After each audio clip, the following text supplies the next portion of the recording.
आज के इस वीडियो में हम लोग जानेंगे बाह्य कोण या बहिष्कोण या एक्सटर्नल एंगल के बारे में, ठीक है ना। और हम लोग जानेंगे इसको त्रिभुज में बाह्य कोण क्या होता है या फिर बहिष्कोण क्या होता है, एक्सटर्नल एंगल क्या होता है, त्रिभुज में जानेंगे, ठीक है। तो जैसे कि मान लीजिए हम लोग यहाँ पे एक त्रिभुज का रचना कर दे रहे हैं।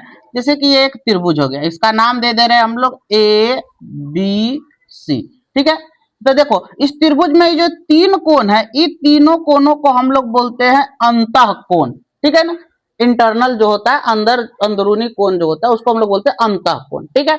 और यहाँ पर जो भुजा है, तो इस तीनों भुजा में से किसी भी भुजा को अगर हम लोग बढ़ा देंगे और बढ़ाने से जो कोण बनेगा वो कोण कहलाएगा बाह्य कोण यानी कि बाहरी कोण, ठीक है।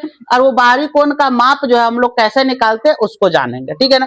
जैसे कि ये बीसी रेखा है, तो अगर बीसी रेखा को हम लोग इधर बढ़ा दिए मान लीजिए एक बिंदु डी तक, तो यहाँ पर जो ये कोण बनेगा यही कोण कहलाएगा बहिष्कोण। या फिर ये ए बी रेखा को यहाँ थोड़ा बढ़ा दिए, उसके बाद यहाँ पर जो कोण बनेगा वो भी कहला सकता है बहिष्कोण।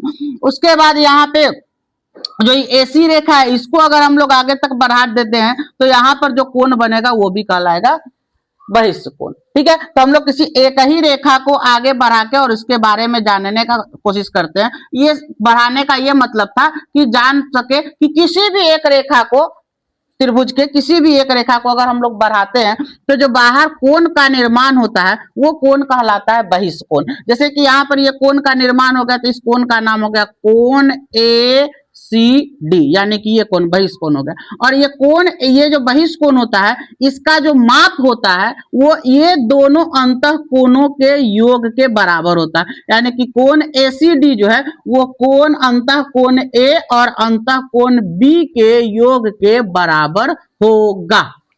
समझ गए? कोई दिक्कत? चलिए रहने दीजिए।